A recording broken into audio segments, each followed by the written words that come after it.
నమస్తే, welcome to 99 TV. Bhatti Vikramarka deputy chief minister Telangana ఒక కొత్త పిలిపిచ్చారు. సరే, మొత్తానికి తెలంగాణలో ఏవో కొత్త సమీకరణాలు నడవాలి, జరగాలి, తద్వారా బీసీల కోసం, బీసీల సంక్షేమం కోసం కట్టుబడి ఉన్నామనే మెసేజ్ బలంగా వెళ్ళాలి. కాంగ్రెస్ పార్టీ ఎత్తుగడ కావచ్చు. ఇదిలా ఉంటే పొరుగునున్న తెలంగాణకు పొరుగునున్న కర్ణాటకీయం అనాలేమో. డీకే తనకి ఓకే అయిపోయింది అంటున్నారు. సిద్ధరామయ్య నువ్వు కాస్త ఆగయ్యా అని హైకమాండ్ చెబుతోందని ఆయన క్లెయిమ్ చేస్తున్నారు. సిద్ధరామయ్య ఇంకా కాన్ఫిడెంట్గా ఉన్నారు. ఖర్గే గారు వచ్చి హైకమాండ్ నిర్ణయం తీసుకోవాలని చెబుతున్నారు. మరి ఖర్గే గారు ఎవరు అనే దాని మీద అయితే క్లారిటీ లేదు. సో ఈ రెండు అంశాలు, ఇంకా మరొక అంశం కూడా ఇప్పుడు మనం సురేష్ కోచాటిల్ గారితో మాట్లాడబోతున్నాం. ఓటు చోరీ వల్ల దానికి సంబంధించి ఫోకస్ ఎక్కువ పెట్టడం వల్ల తాము బీహార్ను కోల్పోవాల్సి వచ్చిందని రాహుల్ గాంధీ చెప్పుకురావటం. మనకి తెలుగులో సామెత ఉంది, కన్ను పోయేంత కాటుకు పెట్టుకోవద్దని. ఏదైనా అంతే, అతి సర్వత్ర వర్జేత్. అతి బాగా చేసేసరికి దాని ఇంపాక్ట్ జస్ట్ 2%. సి ఓటర్ వాళ్ళు చేసిన సర్వేలో బయటపడింది ఓటు సారీ. వీటన్నిటి మీద సమగ్ర విశ్లేషణ అందించడానికి political analyst, senior journalist Suresh Kochatla గారు మనతో ఉన్నారు. నమస్తే సురేష్ గారు. ముందుగా రాహుల్ గాంధీ గారి టాపిక్ మాట్లాడదాం. ఆయన ఫోకస్ ఎక్కువైంది, దానివల్ల బాగా ఇబ్బంది పడాల్సి వచ్చిందని తెలియదా? పెట్టే ముందు తెలియదా అండి? సి ఓటర్ సర్వే చూసారు కదా, 2% ఇంపాక్ట్ మాత్రమే ఉందని చెప్పి. కరెక్ట్, అది ఆయనకు తెలుసు. కానీ ఆయన దగ్గర ముందే యాంటిసిపేటరీ బెయిల్ తీసుకున్నాడు. ఏంటంటే ఎలక్షన్ ఓడిపోతా అని తెలిసిపోయినప్పుడు ఓట్ చోరీ అని చెప్పి క్యాంపెయిన్ నడిపించి నేను ఓడిపోలేదు ఎలక్షను, ఇది అంతే కదా. మీరు చూడండి, తెలంగాణలో ఎక్కడ ఓట్ చోరీ లేదు, కర్ణాటక గెలిచినప్పుడు ఎక్కడ ఓట్ చోరీ గురించి మాట్లాడలేదు, జార్ఖండ్లో మాట్లాడలేదు, హిమాచల్ ప్రదేశ్లో మాట్లాడలేదు. ఎందుకండి? పంజాబ్లో మాట్లాడలేదు, అక్కడ ఓడిపోయారు. అక్కడ పంజాబ్లో ఓడిపోయారు. ఢిల్లీలో ఓడిపోయారా? ఢిల్లీలో తీయలేదే. ఎందుకంటే ఢిల్లీలో లేకుండే, అవుట్ ఆఫ్ ఫ్రేమ్ ఉండే. మొత్తం Aam Aadmi party and BJP contest ఉండే. మీరు చెప్పిన 4 రాష్ట్రాల్లోనూ వాళ్ళ ఆడియన్స్ గ్యాలరీలోనే ఉన్నారు వాళ్ళు. సో ఇక్కడ పంజాబ్లో డైరెక్ట్ కాంటెస్ట్ ఉండే, ఇక్కడ కాంగ్రెస్ ఆమ్ ఆద్మీ పార్టీ. అక్కడ ఓట్ చోరీ లేదా? ఓట్ చోరీ జరిగింది బీహార్లో ఒకటేనా? దానికన్నా ముందు ఏదో ఒక కాన్స్టిట్యున్సీ తీసి మహాదేవ్పుర కర్ణాటక అని చెప్పారు, దాని తర్వాత మహారాష్ట్ర అని చెప్పారు. చూడండి, స్పెసిఫిక్గా ఒక్కొక్క కాన్స్టిట్యున్సీని తీసుకొని అది అంటారు. దాని ముందు క్లారిఫికేషన్ రాగానే అక్కడి నుంచి మారిపోతున్నాడు. ఇంగ్లీష్లో దాన్ని షిఫ్టింగ్ ఆఫ్ గోల్ పోస్ట్ అంటాం మనం. అంటే మీరు ఒక సబ్జెక్ట్ని ఆయన కార్నర్ చేసి పట్టుకున్నప్పుడు ఆయన ఆ సబ్జెక్ట్ నుంచి మారిపోతాడు. ఎలక్షన్ కమిషన్ చాలాసార్లు చెప్పారు, మీరు ఒక అలిగేషన్ ఆరోపణ చేస్తున్నప్పుడు మీరు అఫిడవిట్ ఇవ్వండి మాకు, సైన్ చేసి. ఎందుకంటే ఎవడో రోడ్డు మీద నిలబడి వాగడం కాదు కదా ఇది. మీరు ఒక అలిగేషన్ చేశారు, ఇట్లా చేశారు, ఇది చేశారు, సరే మీరు దానికి మీరు కూడా చేయక్కరు, మీ అడ్వకేట్ రాసి మొత్తం సబ్మిట్ చేసి మీ సంతకం పెట్టండి. Because you are the party president and you are making the allegation. ఏదో అగైన్ ఇక్కడ ఒక లోకల్ కాంగ్రెస్ లీడర్ చేయట్లేదు, పార్టీ లీడర్ ఆఫ్ ఆపోజిషన్ చేస్తున్న అలిగేషన్కి అఫిడవిట్ ఇవ్వాల్సి వస్తుంది. రెండవది, హర్యానాలో కూడా మీ పార్టీ వాళ్ళు ఆల్మోస్ట్ 26 మంది ఎలక్షన్ పిటిషన్ వేశారు రిజల్ట్ వ్యతిరేకంగా. దాంట్లో 12-14 కొట్టిపడేశారు ఆల్రెడీ. వాళ్ళు ఇక్కడ అలిగేషన్ చేశారు, ఓట్ చోరీ గేట్ చోరీ ఏం లేదు, పోస్టల్ బ్యాలెట్ కౌంటింగ్ తప్పు జరిగింది అని చెప్పి చేస్తున్నారు. మనకు అందరూ తెలిసిందే, పోస్టల్ బ్యాలెట్ ఒక 1000-1200 లేకుంటే ఒక మ్యాక్స్ 2000 ఉంటుంది. ఫైనల్ రిజల్ట్కి ఇంపాక్ట్ కాదు. సో ఆ కేసులు నడుస్తున్నాయి. ఇంకా అది నడుస్తున్నప్పుడు మీరు ఎందుకు మాట్లాడితే దాని గురించి? అక్కడ కూడా ఓట్ చోరీ అని చెప్పి ఎవరు ఈ ఫైల్ చేసిన 26 మందిలో కూడా ఎవరు ఓట్ చోరీ అని కాన్సెప్ట్ తీసుకురాలేదు అక్కడ హర్యానాలో మీరేం అనుకున్నారంటే గెలిచిపోతాం అనుకున్న క్యాస్ట్ ఈక్వేషన్ మీకు తెలియకపోయింది. హూడాని పుష్ చేశారు. జాట్ కమ్యూనిటీ వాళ్ళు వస్తారు, వాళ్ళు భరించుతారని చెప్పగానే, వాళ్ళు రూలింగ్లో వచ్చేస్తారని చెప్పగానే అటువైపు ఉన్న మిగతా కాస్ట్లు అందరూ కలిసి జాట్ల వైపు వ్యతిరేకంగా ఓటేసింది. హర్యానాలో జరిగింది. అది కరెక్టే. ఇనీషియల్ స్టేజెస్లో బీజేపీ బ్యాక్ఫుట్లో ఉండే, ఖట్టర్ గారు పరిపాలన బాగాలేకుండే, చాలా మటుకు ఇష్యూస్ ఉండే. దాని తర్వాత బీజేపీ వాళ్ళ ముఖ్యమంత్రిని మార్చారు లాస్ట్ మినిట్లో. కానీ వాళ్ళు ఓడిపోవాల్సిన ఎలక్షన్ గెలిచారు. దాంట్లో ఇట్ ఇస్ క్యాస్ట్ మేనేజ్మెంట్ చాలా బాగా చేశారు హర్యానాలో, బీహార్ లాగానే. దాని మీద ఈయన ఓట్ చోరీ అని అలిగేషన్ చేశారు. ఇప్పుడు ఏమైందంటే, నిన్న సుప్రీంకోర్టులో జరిగిన హియరింగ్లో ఎస్ఐఆర్ గురించి ఇంకా హియరింగ్ నడుస్తుంది అక్కడ. సుప్రీంకోర్టులో ఇదే అలిగేషన్ కపిల్ సిబల్ తీసుకొచ్చినప్పుడు చీఫ్ జస్టిస్ అడిగారు, కాంత్ అడిగారు, మీరు 64 లక్షల మందిని తీసేసామని చెప్పి మేము చూసాము, మా లీగల్ సెల్ అథారిటీ వాళ్ళని పెట్టాం మేము. అంటే ప్రతి జిల్లాలో లీగల్ సెల్ అథారిటీ ఉంటుంది, వాళ్ళని ఇంటర్న్స్ని పెట్టాం, యంగ్స్టర్స్ని. మీరు ఏమైనా అబ్జెక్షన్ ఎవరికైనా మా పేరు తీసేశారంటే వాళ్ళని కాంటాక్ట్ చేస్తే వాళ్ళు మీకు ఒక అఫిడవిట్ లాగానో ఒక ఫామ్ లాగా ఫిలప్ చేసి వాళ్ళు ఎలక్షన్ కమిషన్కి ఇస్తారు. మీరేం చేయక్కర్లేదు, సంతకం పెడితే చాలు. సంతకం రాకపోతే థంబ్ ప్రింట్ పెట్టండి చాలు. They will take care of the rest. కానీ మీ వైపు నుంచి ఒక్కరు కూడా రాలేదే అన్నారు. ఇది రాహుల్ గాంధీ దగ్గర అడిగిన ప్రశ్న. ఈయన అదే ఓట్ చోరీ అంటున్నారు కదా. 64 లక్షల మంది ఎలక్షన్ కమిషన్ తీసేశారు. సుప్రీంకోర్టు సరిపట్టారు దాన్ని. Supreme court set correct, what was removed was legally removed. దాని వ్యతిరేకంగా ఛాన్స్ ఇచ్చాం, ఆబ్జెక్షన్ ఫైల్ చేయడానికి బూత్ వైజ్ ఛాన్స్ ఇచ్చాం, లీగల్ సర్వీస్ అథారిటీని పెట్టాం, వాలంటీర్స్ని పెట్టాం, ఒక్కడు రాలేదేంటి? Then why did not they take up అండి అది? ఎవరు? కాంగ్రెస్ వాళ్ళు. అదే ఇప్పుడు దానికోసం కథ మార్చేశాడు. సుప్రీంకోర్టు చెప్పిన తర్వాత కపిల్ సిబ్బల్ కూడా టోల్డ్ రాహుల్ గాంధీ కొంచెం క్వైటన్ చేయండి, don't again now rake it up, because మళ్ళీ అది కోర్టులో తీసుకొస్తున్నాం. ఆల్రెడీ నిన్న election commission of India first time సుప్రీంకోర్టులో ఒక స్టేట్మెంట్ ఇచ్చారు వాళ్ళ అడ్వకేట్ ద్వివేది గారు. ఏమన్నారంటే దాట్ పొలిటికల్ పార్టీస్ థ్రెటన్ చేస్తున్నారు మమ్మల్ని, మా బిఎల్ఓస్ని థ్రెటన్ చేస్తున్నారు, బీహార్లో చేసినట్లనే వాళ్ళు ఇప్పుడు వెస్ట్ బెంగాల్లో చేస్తున్నారు. బీహార్లో ఏం జరగలేదు, బీహార్ హ్యాపెండ్ వెరీ పీస్ఫుల్లీ.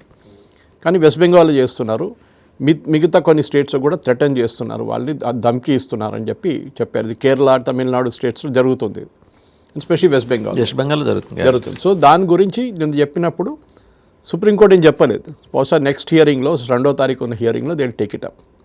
చాలా సీరియస్ తీసుకుంటారు దాన్ని తెలిసిందే రాహుల్ గాంధీ. ఎందుకంటే ఆయనకు తెలుసు అక్కడ మమతాజ్ పటేల్, అహ్మద్ పటేల్ గారు కూతురు ఒక ట్వీట్ చేస్తూ బహుశా మనం డిస్కస్ కూడా చేసాము. అవును, దట్ ముందు మీరు ఒక ఇంటర్నల్ ఇంట్రాస్పెక్షన్ చేయండి, ఎందుకు ఓడిపోయాం, ఇదే ఓట్ చోరీ అంటే ఎవరు పట్టించుకోవట్లేదు, అసలు ఎవరు పట్టించుకోవట్లేదు. రేపు బహుశా ఒక హైపోథెటికల్ సిచ్యువేషన్ తీసుకుందాం. మమతా బెనర్జీ జస్ట్ అబౌట్ గెలిచింది అనుకోండి ఎలక్షన్, నారో మెజారిటీతో నెక్స్ట్ ఎలక్షన్ గెలిచింది, అసెంబ్లీ ఎలక్షన్ 2026లో. కాంగ్రెస్కి 0 సీట్లు, సిపిఎంకి 0 సీట్లు, బీజేపీ చాలా క్లోజ్ వచ్చింది మమతాకి. అప్పుడు ఎవరు ఓట్ చోరీ అంటారండి? Mamata vote Choriya, BJP vote Choriya అనొచ్చు. అప్పుడు కూడా మమతా ఓట్ జరిగిన వల్లే నాకు తక్కువ మెజారిటీ వచ్చింది, లేకపోతే నాకు ఇంకో 100. మమతా చెప్పడం కాదు, రాహుల్ గాంధీ ఏం చెప్తారు? నేను మమతా సంగతి ఆ టైం కానీ లండన్ టూర్లోనూ ఆయన అన్నాడు. ఎందుకంటే ఆయన ఏం లేదు అక్కడ. ఫస్ట్ ఆఫ్ ఆల్ మీకు ఒక అబ్జెక్షన్ ఉంటే you have to go legally. మీరు వెళ్ళక్కర్లేదు. మీ దాంట్లో ఎంతోమంది అభిషేక్ మను సింఘ్వి, కపిల్ సిబ్బల్ వీళ్ళంతా 50 లక్షలు, 1 కోటి రూపాయలు ఫీజు తీసుకుంటారు రోజుకి. ఆ డబ్బులు ఇచ్చేసేయండి, వాళ్ళు మీకోసం ఏమైనా ఫైట్ చేస్తారు. లేకుంటే ఒక రాజ్యసభ సీట్ ఇస్తా అని చెప్పండి, మన ఆర్కే ఆనంద్ గారికి నరసింహారావు గారు ఇచ్చినట్లనే, జేఎంఎం వాళ్ళు ఇచ్చారు తర్వాత. అది కాకుండా కపిల్ సిబ్బల్ గారికి ఆర్జేడీ ఇచ్చినట్లనే మీరు సీట్లు ఇవ్వచ్చు, ఎవరైనా స్పాన్సర్ చేయొచ్చు మిమ్మల్ని. రేపు ఒక సీట్, ఒక అడ్వకేట్ ఎవరైనా సీనియర్ అడ్వకేట్ని పెడితే ఇందిరా జయసింగ్, కాలిన్ గొన్జాల్విస్ వీళ్ళు ఎవరైనా చాలామంది ఉన్నారు, రెడీగా ఉన్నారు. యాంటీ మోదీ అనగానే ఒక 100 మంది అడ్వకేట్లు వచ్చేస్తారు. అదే కదా బీజేపీ ప్రాబ్లం. బీజేపీ వైపు ఫైట్ చేయడానికి చాలా తక్కువ మంది అడ్వకేట్లు ఉంటారు. వాళ్ళ కేసు ఎంత స్ట్రాంగ్ ఉన్నా కానీ, ఎందుకంటే యాంటీ ఎస్టాబ్లిష్మెంట్ మోదీ అనగానే చాలామందికి అసలు మోదీ గారు నచ్చదు, ఏం నచ్చదు ఫస్ట్ నుంచి అంతే. సో ఈ ప్రాబ్లం ఎక్కడ వచ్చిందంటే రాహుల్ గాంధీకి ఇప్పుడు బీహార్లో దాని ఒక రివ్యూ జరిగింది ఢిల్లీలో మొన్న, పార్టీ రివ్యూ. దాంట్లో ఏం జరిగిందని బయట ఎవరు చెప్పరు, కానీ కొంతమంది దాంట్లో పార్టిసిపేట్ చేసిన కాంగ్రెస్ వర్కింగ్ కమిటీలో ఉన్న వాళ్ళు కొంతమంది బయటకు వచ్చి మీడియా వాళ్ళ దగ్గర చెప్పారంట. రాహుల్ గాంధీ యాక్సెప్ట్ చేశారు, ఎందుకంటే ఆ మీటింగ్లో చాలా హాట్గా డిబేట్ జరిగింది. చాలామంది 46 మందిని మీరు సస్పెండ్ చేశారు, దాంట్లో former youth Congress Bihar incharge కూడా సస్పెండ్ చేశారు. అది కాకుండా మనం చూసాం అక్కడ తారీఖ్ అన్వర్ గారు, is again 1 senior party leader MP. ఆయన అన్నారు ఇది ఓట్ చోరీ కాదు, ఏం చోరీ కాదు, మనం క్యాండిడేట్ సెలెక్షన్ బాగా చేయలేదు, మనం ఉన్న క్యాంపెయిన్ సీట్లు క్యాంపెయిన్ చేయలేదు అసలు. రాహుల్ గాంధీ గారు క్యాండిడేట్ సెలెక్షన్ టైంలో ఆయనే చెప్పలేదు, నేను చెప్తున్నాను, ఇది కొలంబియాలో ఉన్నారు. సీరియస్నెస్ అంతే, పార్ట్ టైం పొలిటీషియన్ కాదు, అప్పుడప్పుడు వచ్చి చేయి ఊపేసి నేనే ఉన్నాను కదా మీకోసం చెప్పేసి వెళ్ళిపోతాడు. చూడు నిన్న కూడా blind women's cricket team world cup గెలిచి వచ్చింది. లాస్ట్ టైం వరల్డ్ కప్ గెలిచి వచ్చిన టీంని మోదీ గారు రిసీవ్ చేశారు, ఉమెన్స్ టీం, రెగ్యులర్ టీం. ఇది బ్లైండ్ ఛాలెంజ్, అంటే visually challenge team, completely blind కాదు వాళ్ళు. దే ఆర్ అబౌట్ 20% విజిబిలిటీ ఉంటుంది, వాళ్ళకి 10% ఉంటుంది. సో వాళ్ళ వరల్డ్ కప్ గెలిచి వచ్చినప్పుడు లాస్ట్ టైం రాహుల్ గాంధీ వీళ్ళని రిసీవ్ చేయలేదని చెప్పి ఉమెన్స్ క్రికెట్ టీంని పెద్ద క్రిటిసిజం ఉండే సోషల్ మీడియాలో. ఈయన ఏమనంటే జెన్సీ అంటారు, మళ్ళీ జెన్సీ వాళ్ళని మీరు ఎందుకు రిసీవ్ చేయాలని చెప్పి పెద్ద ట్రోల్ నడిచింది. ఈసారి ఏం చేశారు, వాళ్ళు రాగానే ఇమ్మీడియట్ మోదీ గారు కలిసే ముందే ఈయన పిలిపించుకొని వాళ్ళని ఎంటర్టైన్ చేశారు. Good, as a leader of opposition he has every right to do it, అంటే ఎవరు అబ్జెక్ట్ చేయట్లేదు. కానీ కావాలని చేశారు, ఎందుకంటే మోదీ గారు ఇంకా కలవలేదు కదా. మోదీ గారు కలిసిన తర్వాత మళ్ళీ ఇక పిలవడం ఏంటి, దాని ప్రాముఖ్యత ఉండదన్నమాట. సో ఇది ప్రాబ్లం రాహుల్ గాంధీ గారితో. సో ఆయన ఇంట్రోస్పెక్ట్ చేయాల్సింది ఒకటే, మీ పార్టీ చాలా మటుకు వాళ్ళ దగ్గరున్న రాజ్దీప్ సర్దేశాయ్, బర్ఖా దత్, వాళ్ళ దగ్గర వాళ్ళ వైపు ఉన్న జర్నలిస్ట్ అందరూ ఇప్పుడు అదే అంటున్నారు, మీరు ముందు మీ పార్టీ అపారటస్ని రిపేర్ చేయండి. ధ్వంసం అయి పడింది మొత్తం, అక్కడెక్కడ ముక్కలు ముక్కలుగా పడింది. వెస్ట్ బెంగాల్స్ ఎలక్షన్ రాబోతుంది, అస్సాం ఎలక్షన్ రాబోతుంది. అస్సాంలో అట్లీస్ట్ యూ గాట్, తమిళనాడులో ఏం చేస్తున్నారు తెలియట్లేదు. అస్సాంలో at least you got one leader called Gaurav Gogoi. ఆయన పాపం కష్టపడుతున్నాడు, ఏం చేస్తున్నాడు. కానీ హిమంత బిశ్వ శర్మ ముందు ఆయనకు ఛాన్సే లేదు అసలు, చాలా క్లియర్ అది. ఇటువైపు వెస్ట్ బెంగాల్లో అయితే మీ పార్టీ 0, లాస్ట్ టైం కూడా 0 సీట్స్, ఈసారి కూడా 0 రాబోతుంది. మీరు సిపిఎంతో పొత్తు పెట్టుకున్నారు, కేరళలో సిపిఎంకి వ్యతిరేకంగా మీరు పోరాడుతున్నారు. So there itself shows dichotomy. మీకు వెస్ట్ బెంగాల్లో అసలు పార్టీ యూనిటే లేదు. అసలు మమత వీళ్ళని కలుపుకోవడానికి ఏమన్నా కన్సిడరేషన్లో ఆమెకు తెలుసు. మమత ఎందుకు తీసుకుంటారు, నేను 10% ఓట్లు తీసుకొస్తానంటే మమత ఒక 10 సీట్లు ఇస్తారు వాళ్ళకి. మీరు 2-3% ఓట్లు కూడా తీసుకురాలేకపోతారు. అదే జరిగింది కదా బీహార్లో. ఫస్ట్ మాకు 100 సీట్లు కావాలన్నారు, తేజస్వి అన్నాడు 100 సీట్లు ఇవ్వలేమన్నారు. తర్వాత మాకు 80 కావాలన్నారు, ఫస్ట్ 90 అన్నారు, మళ్ళీ 80 అన్నారు, దిగి వచ్చి లాస్ట్ 65 అంతా పోటీ చేసినారు. ఎందుకంటే తేజస్వికి తెలుసు వీళ్ళు 65లో 5 పోను 6 మిగిలినాయి, వీళ్ళు ఏం చేయలేకపోతారు, మీరు గెలవలేరు. ఎప్పుడైనా ఒక అలయన్స్ ఉన్నప్పుడు you should bring in the votes. ఇప్పుడు మీరు ఎంతైనా చిరాగ్ పాస్వాన్ కానీ, మాంజీ గారిని కానీ, కుష్వా గారిని ఏం చెప్పినా కానీ, వాళ్ళందరూ పోటీ చేసిన సీట్లు గెలిచారు. అది కాకుండా మిగతా సీట్లు దే బాట్ ఇన్ 5%, 6% వాళ్ళ కమ్యూనిటీ ఓట్లు తీసుకొచ్చారు. బీజేపీ కానీ జేడీయూ పోటీ చేసినప్పుడు దానికోసం last time Chirag Paswan alliance లేకుండా పోటీ చేశారు లాస్ట్ టైం, మీకు గుర్తుంటుంది. అవును, ఓకే, 2000లో, దాంట్లో 2020లో దాంట్లో ఏం జరిగింది, 28 సీట్లు జేడీయూకి పోయిందన్నమాట. 28 సీట్లు ఓడిపోయారు. చిరాగ్ పాస్వాన్ అన్ని ఎక్స్ట్రా ఓట్లు తీసుకెళ్ళిపోయారు. ఆయన గెలిచింది ఒకటి. ఈసారి చూడండి, అది కాదు, ఆయన పోటీ చేసింది 26, దాంట్లో 25లో క్యాండిడేట్స్ పెట్టారు, 29 దాంట్లో 28లో క్యాండిడేట్స్ పెట్టారు, 19 గెలిచారు, which is a very good strike rate. I think after Pawan Kalyan is the biggest strike rate in that way, new party ఎంట్రీలో. అది కాకుండా రాహుల్ గాంధీ ఏం చేశారు ఆలోచించండి, మాంఝీకి, చిరాగ్ పాస్వాన్కి, ఇంకా కుష్వాకి వచ్చిన సీట్లు చిరాగ్ పాస్వాన్కి ఈయనకన్నా ఎక్కువ వచ్చింది, రాహుల్ గాంధీ కన్నా చాలా. ఎందుకంటే ఓవైసీ గారికి అంత వచ్చింది కదా, 5 సీట్లు వచ్చింది. I mean we're competing with Owaisi. ఈయనేమన్నారు రాహుల్ గాంధీ, ఓవైసీ స్టేచర్ 2 పెరిగినాయి. అదే, సో వాళ్ళ పార్టీ ఎంఐఎం వాళ్ళే నిన్న అన్నారు, స్టేట్మెంట్ ఒకటి ఇచ్చారు. I think Maharashtra MIM leader ఇచ్చాడు స్టేట్మెంట్. రాహుల్ గాంధీ అన్నాడంట, ఇదేంటి ఓవైసీ హైదరాబాద్ నుంచి వచ్చి బీహార్లో పోటీ చేస్తున్నాడు ఏంటి అని అడిగాట. మహారాష్ట్ర ఏఎంఎం లీడర్ అడిగారంట, మీ అమ్మగారు ఇటలీ నుంచి వచ్చారు కదా, అప్పుడు ప్రాబ్లం లేదా అని అడిగారు. మేము హైదరాబాద్ నుంచి వస్తే మీకు ప్రాబ్లం ఉందా, ఎందుకంటే మీ ముస్లిం ఓట్లు పోతాయని భయం ఉంది నీకు అని చెప్పి. Anyway, the subject of debate is very simple. Cricket team captain అయినా, హాకీ టీం క్యాప్టెన్ అయినా, మీరు పొలిటికల్ పార్టీ లీడర్ అయినా, మీకు ఒక రెస్పాన్సిబిలిటీ అప్పగించినప్పుడు మీరు 1 సారి, 2 సార్లు, 3 సార్లు, 4 సార్లు ఓడిపోవచ్చు, 5వ సారి పక్కన జరపాలి. ఇది 95% 95 అనుకుంటాను, 95% ఓడిపోయారు ఇప్పుడు దాకా. 95 times he Hess last under his leadership Congress party. మీకు చాలా elections, by elections, main elections అన్నీ కండక్ట్ చేస్తారు. మళ్ళీ ఏం కావాలి అది ట్రాజడీ ఏంటంటే వాసుదేవన్ గారు, ఆ పార్టీలో ఇంకా నెక్స్ట్ లీడర్ లేరు. ఎవరినైనా రీప్లేస్ చేద్దామంటే ఎవరు కనిపించట్లా. You cannot bring Shashi Tharoor, is very good, no doubt. కానీ ఆయన ఎంత తిరిగి చూస్తే ఒక్కడు కనిపించాడు. ఆ షోలే సినిమాలో అస్రానీ లాగా ఉంటుంది అనమాట, తోడైదర్ జావ్ బాకీ మేరే పీచ్ అంటే వెనక తిరిగి చూస్తే ఒక్కడు లేడు. అట్లాంటి పరిస్థితి రాహుల్ గాంధీ ఉంటుంది. అది ఇట్లాంటి వాళ్ళని తీసుకొస్తాయి. ఖర్గే గారు ఏం చేస్తారు, ఆయన అంతే సంగతి. ఆయనకు ఆ కల్బుర్గిలో కొంచెం పట్టు ఉంది, అంతే సంగతి. దానికి మిగతా ఆయనకి ఏం పట్టలేదు. So who is the leader in Congress? లేదు, వీళ్ళే ఉన్నారు. సో ఒక ఫ్యాక్టర్ ఉంది, టీనా ఫ్యాక్టర్ అని చెప్తారు పొలిటిక్స్లో. There is no alternative, TINA. ఇంకెవరిని తీసుకురాలేము, ఉన్నోళ్ళు వీళ్ళు ముగ్గురే, సోనియా, ప్రియాంక, రాహుల్. దానికన్నా ఎక్కువని తీసుకొస్తారు మీరు? చెప్పండి, ఒక్క లీడర్ చెప్పండి, పాన్ ఇండియా కాంగ్రెస్లో ఉన్న ఇమేజ్ ఉన్న ఒక్క లీడర్ని చెప్పండి నాకు. అదే టైంలో బీజేపీలో చూడండి, వాళ్ళు కంటిన్యూస్ క్రాప్ ఆఫ్ లీడర్స్ని డెవలప్ చేసుకున్నారు, ఏ ఫ్యామిలీతో సంబంధం లేని వాళ్ళు. మోదీ, అమిత్ షా, యోగి ఆదిత్యనాథ్, వీళ్ళు ఎవ్వరికి ఫ్యామిలీ కనెక్షన్ లేదు, ఎక్కడ గ్రాండ్ ఫాదర్ లేదు, ఫాదర్ లేదు, గాడ్ ఫాదర్ లేదు. అట్లాంటి వాళ్ళు ఉన్నారు పార్టీలో, కానీ వీళ్ళు డెవలప్ చేయనియరు. మీకు గుర్తుంటుంది, రాజశేఖర రెడ్డి గారు కొంచెం పవర్ఫుల్ కాగానే ఆయన సీన్ నుంచి తొలగించేశారు.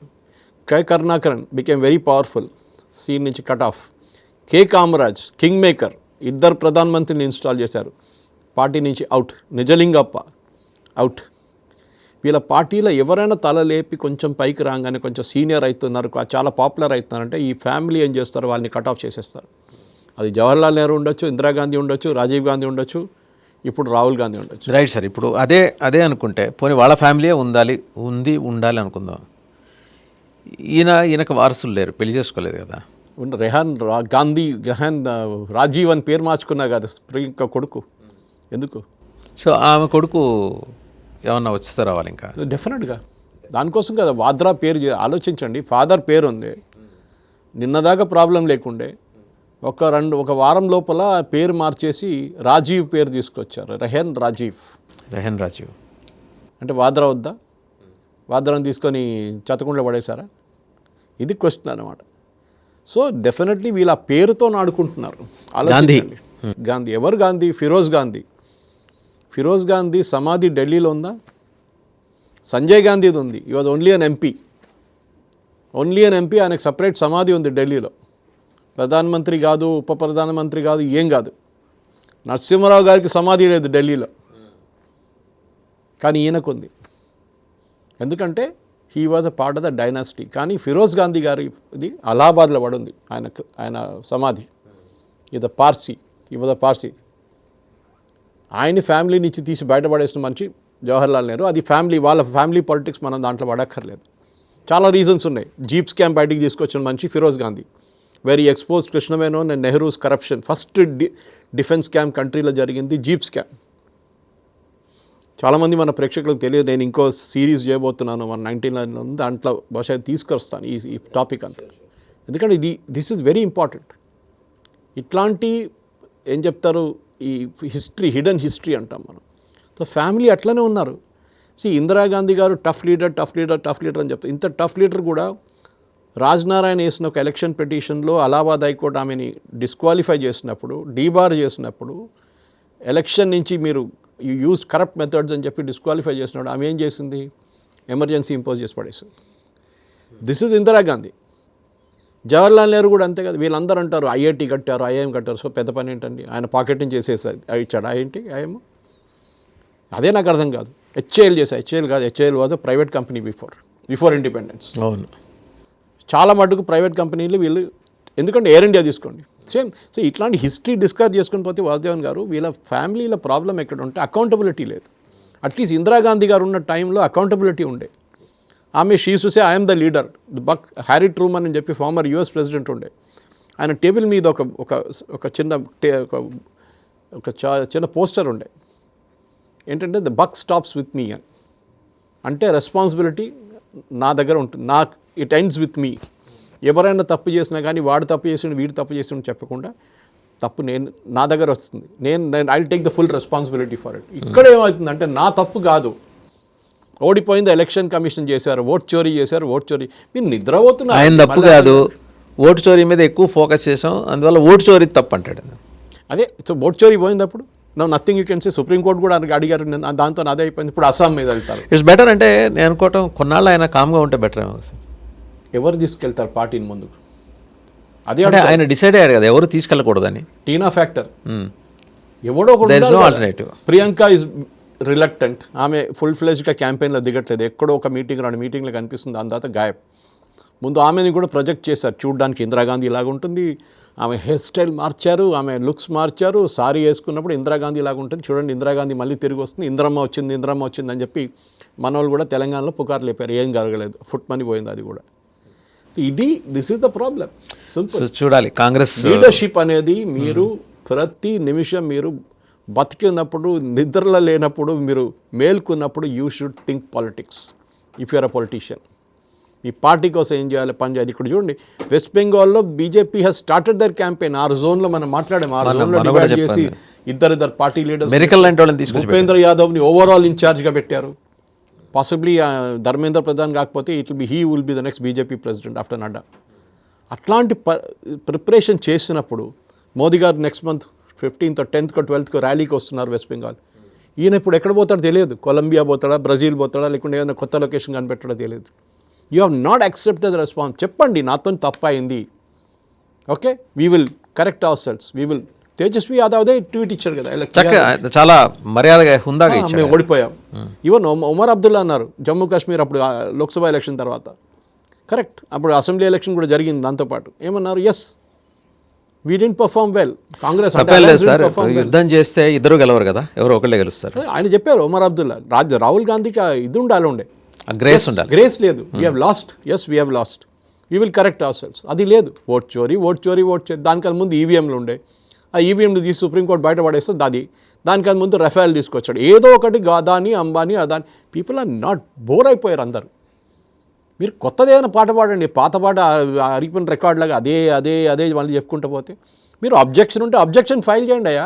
ఒక్క మనిషిని తీసేస్తే కూడా అబ్జెక్షన్ ఫైల్ చేయండి. అదే అడిగారు నిన్న justice Bagchi and justice Kant. మీరు అబ్జెక్షన్ ఫైల్ చేయట్లేదు. What is that? Kapil Sibal ఇద్దరు నోరు మూసుకొని కూర్చున్నారు, అభిషేక్ మను సింఘ్వి. ఏం ఆన్సర్ ఇవ్వలేకపోయారు వాళ్ళు. ఇది ప్రాబ్లం అన్నమాట. రైట్, థ్యాంక్ యూ సురేష్ గారు. రాహుల్ గాంధీ మొత్తానికి ఏంటంటే పార్ట్ టైం పాలిటీషియన్గా ఆయన ఎలా కాలం వెళ్లదీస్తున్నాడు అనేది చెప్పారు. Thank you very much.